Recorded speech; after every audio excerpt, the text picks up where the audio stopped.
Bendiciones para todos. Qué bueno que están acá con nosotros una vez más en esta entrega de este testimonio que tenemos un invitado especial, a Rafael de Jesús. Rafael, saludo, ¿cómo está? Dios te bendiga. Muy bien, gracias a Dios. Muy contento de estar por aquí nuevamente para reiniciar aquella conversación que tuvimos sobre aquella situación de vida que tuve con mi padre. Muy bien, Rafael de Jesús estuvo con nosotros en una primera entrega de este testimonio. Este testimonio lo puede encontrar en las casillas de abajo, la primera entrega de este testimonio donde Rafael es el segundo hermano de 7 hermanos y a la edad de 7 años ve desaparecer a su madre sin ningún rastro y allí comienza su calvario. Pero a la edad de 10 años Rafael toma una decisión y de aquí en adelante que queremos ver, estás entrando como a la adolescencia, ya estás pensando como no puedo aguantar esto más. Cuéntanos un poco qué decidiste hacer a la edad de 10 años después de tanta tortura que recibiste. Bueno, luego de toda esa situación que se daban con mi padre, ya yo no podía soportar más maltrato, ya yo estaba decidido a terminar aquella situación. Y un día tomé la decisión de salir a caminar, no hacia donde estaba la carretera, sino hacia el bosque, lo más profundo para adentro. Yo no sabía ni para dónde iba. Exacto. Yo lo único que quería salir de la situación y comencé a caminar. Lo único que deseaba era ya librarte de esa tortura. De esa tortura, exacto. Y entonces ya como a espacio de 3 o 4 horas caminando, me encontré con una vivienda de unas personas que vivían por ahí dentro de ese monte muy profundo, y le conté mi historia al señor de la casa. Y me dijo, pues, usted se puede quedar aquí con nosotros. Y me quedé con el caballero allí, con la familia de esa gente. Cuéntanos un poquito más de esa familia. ¿Tenían hijos? Ellos tenían una hija, Yolanda se llama, o se llamaba, que ya falleció ya Yolanda. Entonces, yo veía el cariño que el padre le daba a Yolanda y yo me sentía, wow, yo quisiera tener eso, pero no lo, imagínate, yo lo único que era un allegado ahí a esa casa, ¿no? ¿Verdad? Exacto. Y le estaba ayudando en los quehaceres de la casa a la doña, buscándole el agua, buscándole la leña, etcétera. Y pues me daban albergue y algo de comida, entonces yo convivía con ellos en esa situación. Pues duramos un tiempo conviviendo. Y como al mes de yo estar ahí, se aparece mi padre allá. Ay, ¿cuál fue tu primer pensamiento cuando viste a tu padre llegar? Bueno, él de una vez quiso agarrarme para maltratarme y el Señor intervino, Justo, que se llamaba el Señor, y Justo intervino y dijo, no, espérese un momento, para usted llevarse a ese muchacho de aquí, usted tiene que traerme un papel de un juez o de un fiscal que me autorice a entregárselo, porque ese muchacho me ha contado cosas que usted le ha hecho, y me ha enseñado la cicatriz y todo eso, y yo no lo voy a permitir que usted siga haciendo eso con él. Okay. Por ende, vaya a la justicia y tráigame una autorización para yo entregárselo. Mi padre se asustó y se fue.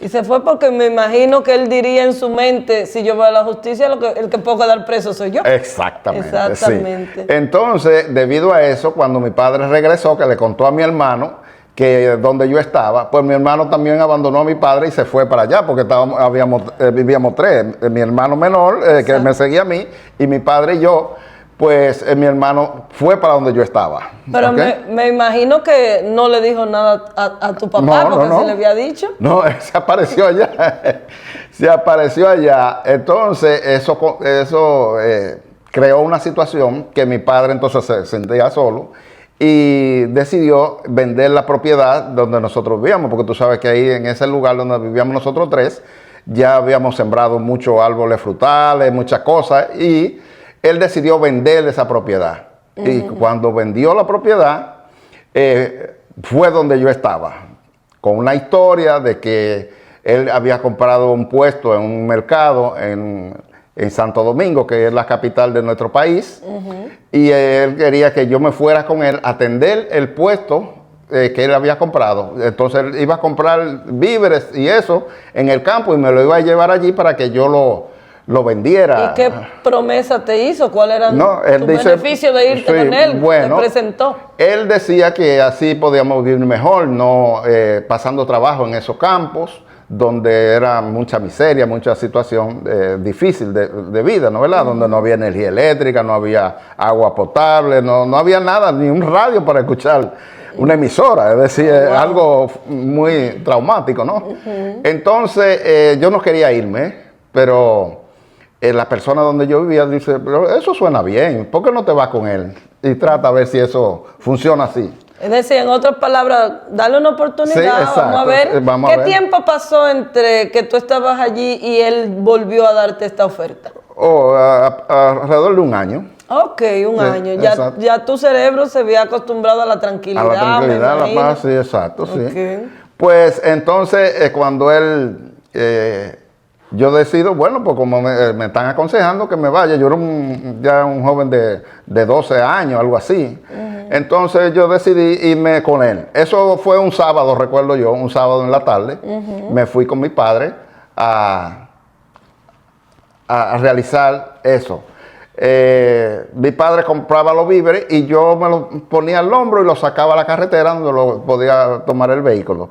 El lunes, eso fue sábado, sábado, domingo y lunes, en eso de las 6 de la tarde ya teníamos una gran cantidad de víveres preparados para salir. Él renta un vehículo para llevar el víver a la capital, entonces teníamos que pasar por una ciudad que se llama El Ceibo. Del Ceibo a donde nosotros estábamos habían 32 kilómetros. Y íbamos a Santo Domingo, que habían 130 kilómetros de distancia. Entonces ahí pasaron unas situaciones que nosotros luego lo vamos a... Muy interesante todo esto, que queremos saber en qué terminó esta oportunidad, ¿verdad?, que decidiste darle. Pero vamos a hacer una pequeña pausa y vamos a retornar para que nos cuente qué pasó en ese viaje, en ese trayecto. No se vaya, quédese con nosotros que volvemos en breve.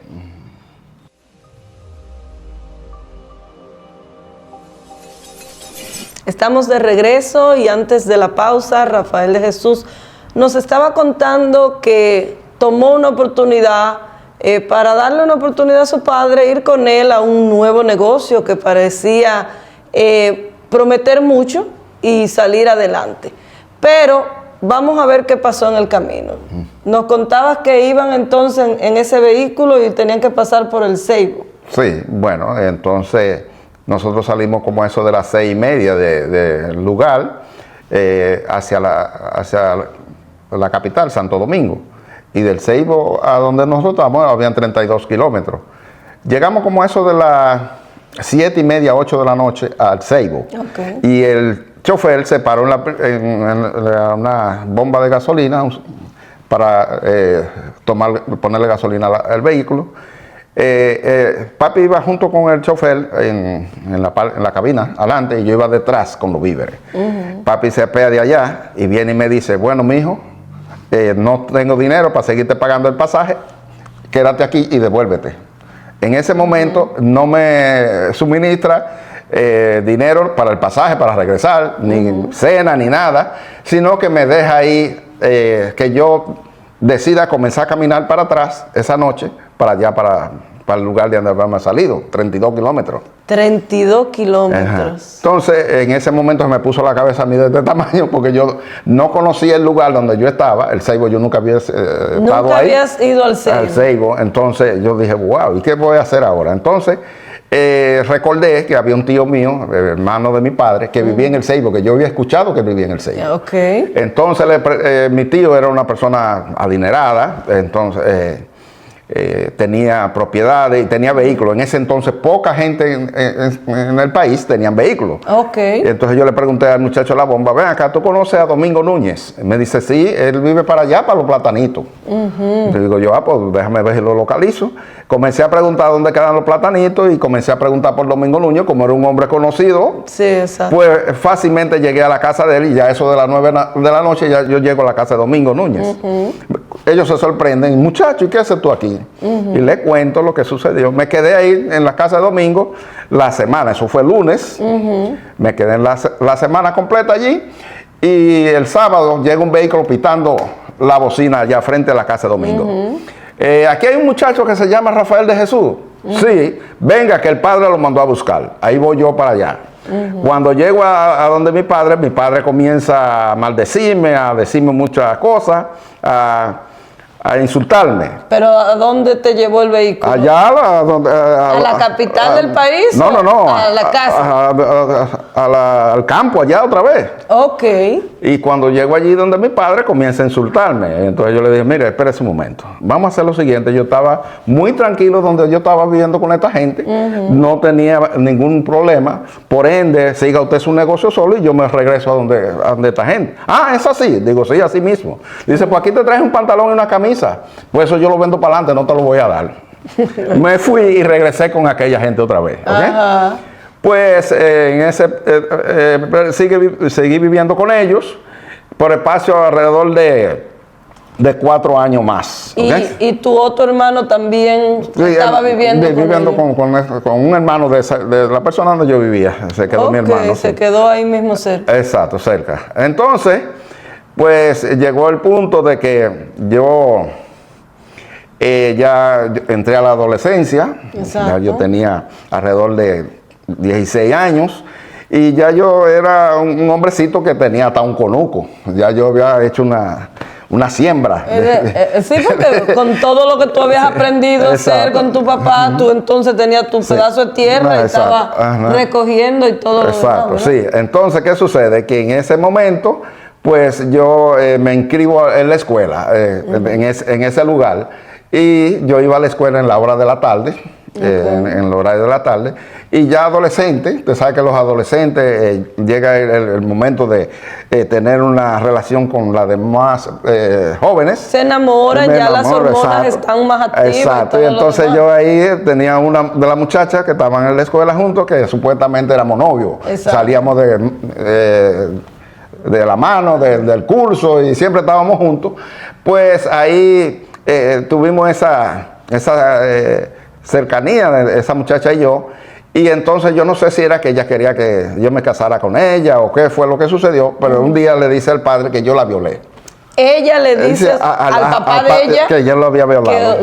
Pues el padre lo que hizo fue y me sometió a la justicia y me llevaron preso. Y lo llevaron preso. Eso fue una bendición para mí. Pero usted pensó en ese momento que era una bendición eso que le estaba pasando. No, en ese momento no. Eso fue mucho después, porque acontecimientos que continúan, pues me afirma que fue un plan de Dios sacarme de ahí, y esa fue la forma que Dios permitió que pasara para que yo pudiera salir de esa situación. Ok, bueno, pues entonces, después de la pausa que vamos a hacer, usted nos va a contar qué fue lo que sucedió, cómo Dios lo sacó de allí, porque ahora estamos mirando a Rafael de Jesús yendo a la cárcel por algo que no ha cometido. Entonces, no se mueva de su asiento, que ya regresamos para que podamos entender por qué Rafael dice que esto fue una bendición para él. Amén.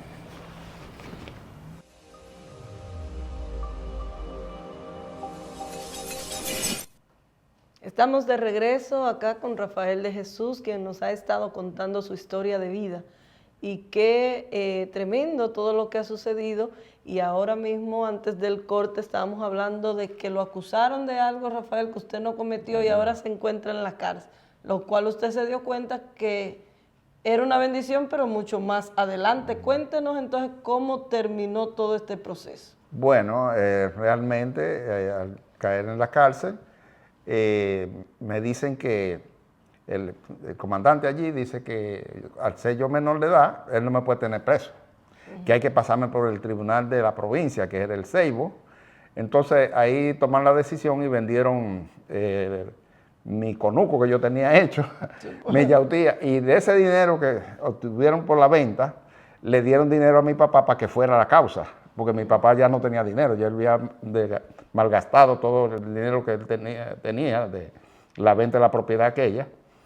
Y allí, en la causa, cuando fuimos al tribunal, habló todo el mundo, habló el papá de la muchacha, habló la muchacha, y al final el juez dice, ¿y qué tiene que decir el padre del acusado?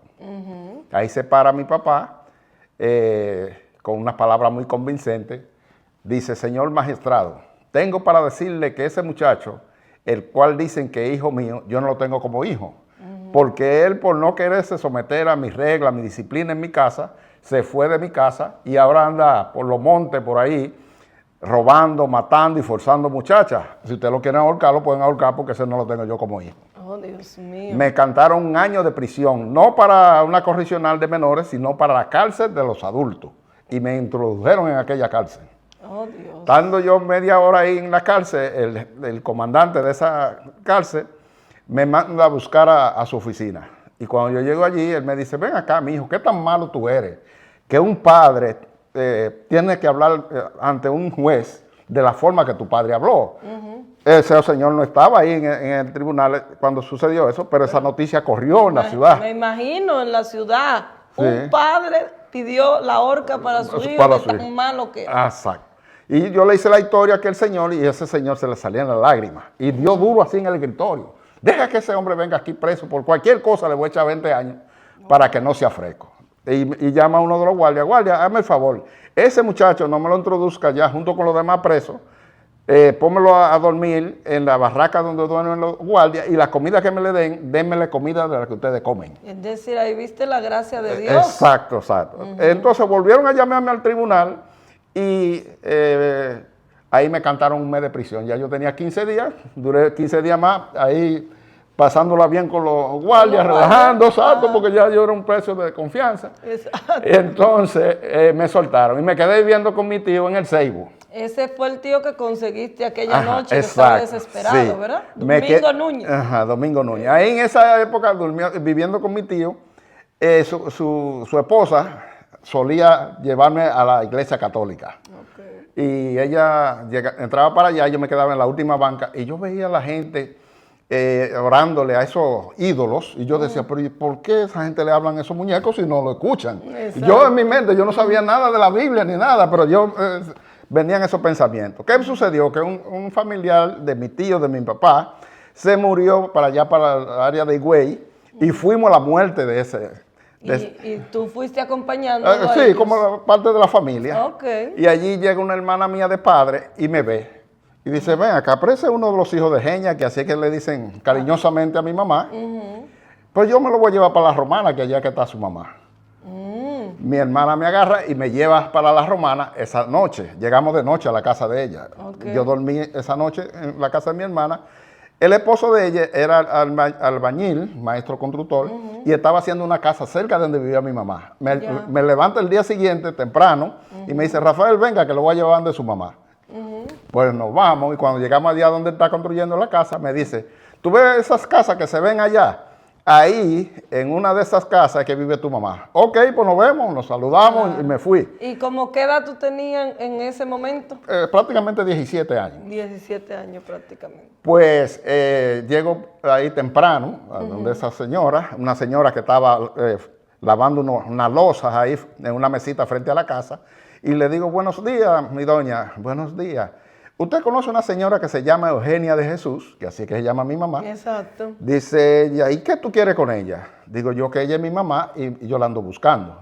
Y ahí me brinca esta mujer llorando y ahí lloramos los dos. Claro, porque... el reencuentro de mi madre de 10 años que yo 10 años. Y ella me dejó un niñito y ya yo era un hombre prácticamente. Me imagino que si tú no le dices, ni te reconoce. No, ella no me... Incluso, ella me pregunta, ¿y cuál de los dos eres tú? ¿Eres Ismael o Rafael?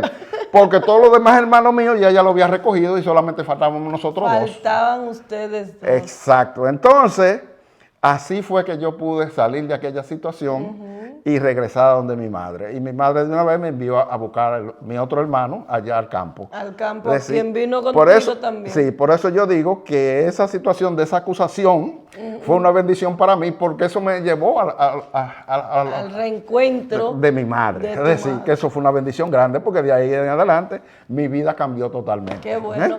Para cerrar, ya estamos para cerrar, quiero que Rafael le dé un consejo a esos jóvenes que están enojados con sus padres por situaciones que han pasado. Bueno, lo único que yo le puedo decir es que sea bueno o malo su padre, ese fue que Dios le permitió traerlo a este mundo. Por ende, usted tiene que obedecer la palabra de Dios que dice que debemos honrar a nuestros padres y a nuestras madres para que nos vaya bien y seamos de larga vida sobre la tierra.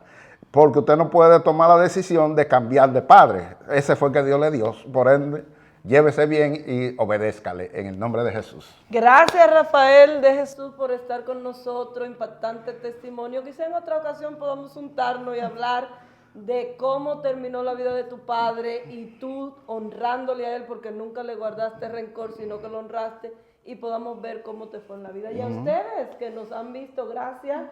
Denle like a este video y compártalo con esas personas que usted sabe que necesitan escuchar que no hay que guardar rencor, ni tampoco hay que odiar a los padres, sino honrarlos. Amén. Dios te bendiga, Dios te guarde, y será hasta una próxima entrega que estaremos con ustedes. Amén.